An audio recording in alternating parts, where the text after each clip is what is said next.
يا اسطى ده كان حوار ابن، ده حوار فاكسان الواد ابن، خلي بالك انا. طب والله العظيم انت عيل كداب، روح على.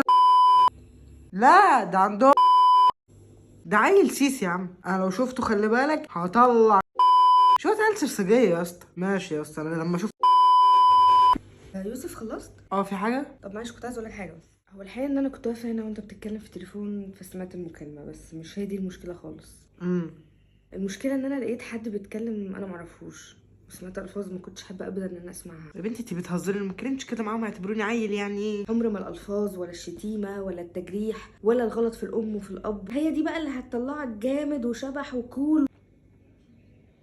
يعني انت عادي عندك ان بابا يسمع الكلام اللي انت بتقوله ده؟ انت عبيطه، ده يموتني. ما هو الاحترام على فكره مش ان انت تحترمه وهو موجود بس، انت لازم تحترمه كمان في غيابه، والحاجه اللي انت عارف كويس ان هو مش هيرضى عنها لو عرفها المفروض ما تعملهاش اصلا حتى وهو مش موجود.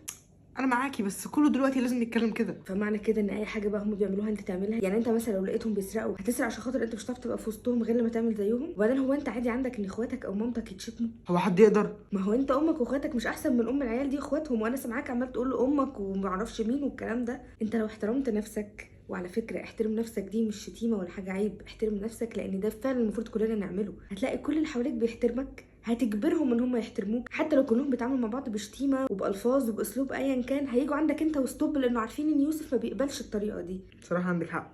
وبعدين انت المفروض تقول لهم ان الرجوله مش ان انا افضل اشتم واتكلم واقول الفاظ كده انا ابقى شبح يعني ولا ايه؟ يعني انا لوحدي هغير كل دول؟ يعني هم يسمعوا لي؟ ما انت لما ترفض ده هتجبر اللي قدامك ما يعملوش معاك، ولما يبطل يعمله معاك ممكن يبطل يعمله مع غيرك. بص انا مش جايه اوعظ ولا انا حد ما بيغلطش وجايه بقى اقول لك اوعى تغلط، احنا ملايكه، بالعكس احنا كلنا بنغلط. الفكره بس ان انت حتى يوم ما تغلط تغلط غصب عنك، ما تغلطش بمزاجك عشان كله بيغلط.